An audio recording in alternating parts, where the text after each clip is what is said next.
Hello সবাইকে, কেমন আছো সবাই? আশা করছি সবাই খুব ভালো আছো।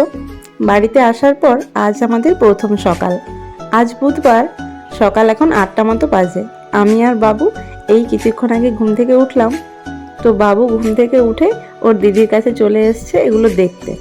যেহেতু আজকে আমাদের এখানে হাটবার, তো সকালবেলায় বাবা বাজার করে নিয়ে এসেছে। তো মাছ, ছোট মাছ, মানে যা কিছু থাকে সমস্ত কিছু কিনে নিয়ে এসছে। আর এই হলো গেঁড়ি, আমরা আসবো বলে মা আগের দিন তুলে রেখেছিল। যেহেতু আমরা এগুলো খেতে খুব পছন্দ করি, আর হায়দ্রাবাদে থাকার জন্য এগুলো আমরা খেতে পাই না, তো সেই জন্য মা এগুলো আমরা যখনই আসি মা তখন এগুলোর ব্যবস্থা করে। আর এই হলো আমাদের ছোট্ট বাড়ি। সকালবেলা ঘুম থেকে উঠে চারিদিকে পরিবেশটা এত ভালো লাগছে যে বলার মতো না।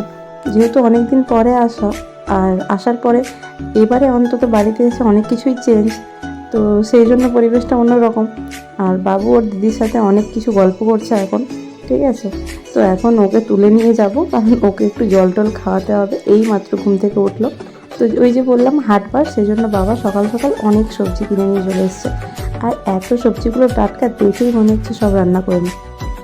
আর এই হচ্ছে আমার ঘরের পরিস্থিতি। তো যেহেতু কালকে আসা হয়েছে, তো কালকে রাত্রে কিছুটা গোছগাছ হয়েছে, তো বাদ বাকিগুলো আজকে কমপ্লিট করব।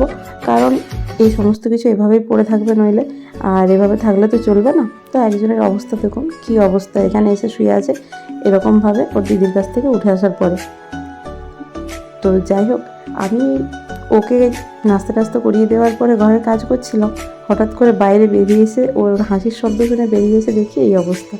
আর ছোটোবেলা থেকেই ও আর ওর দাদা দোলা খুব পছন্দ করে, সেই জন্য মা সবসময় যেখানে সেখানে একটা করে দোলা ঘাঁটিয়ে দেয়।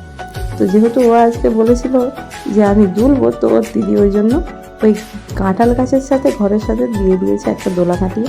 তো সেটাতে বসে তো ও এত খুশি, তো ওর হাসি তো আর থামছেই না, ঠিক আছে। তো যখন দোলা থেমে যাচ্ছে ও আমাকে বলছে আমাকে একটু দুলিয়ে দাও, আমাকে একটু দুলিয়ে দাও। তো ওর দিদি রান্না করতে করতে ওকে এসে একবার করে করে দোলাচ্ছে। আর এটা আমাদের একটা রান্নাঘর। আগে আমাদের এই যে ফাঁকা বাইকটা, এখানে একটা রান্নাঘর ছিল ছোটো, কিন্তু সেই ঘরটা ভাঙা হয়ে যাওয়ার জন্য আমাদের এখন এইখানটাতে একটা উনুন করেছে মা, সেটাতে এখন রান্না হয়। আর রান্নাবান্নাও তো প্রায় কমপ্লিট মায়ের, আর আমার ঘর গোছানোও প্রায় কমপ্লিট। তো আমি অলরেডি স্নান টান করে চলে এসেছি। ঘর যতই গুছিয়ে রাখি না কেন, ঘরে যে একটা বিচ্ছু আছে, ও কোনো মতেই কোনো কিছু ঠিক থাকতে দেবে না, অন্তত বিছানার জিনিসগুলো। তো আমি অলরেডি স্নান করে চলে এসেছি, বাবুও স্নান করে নিয়েছে।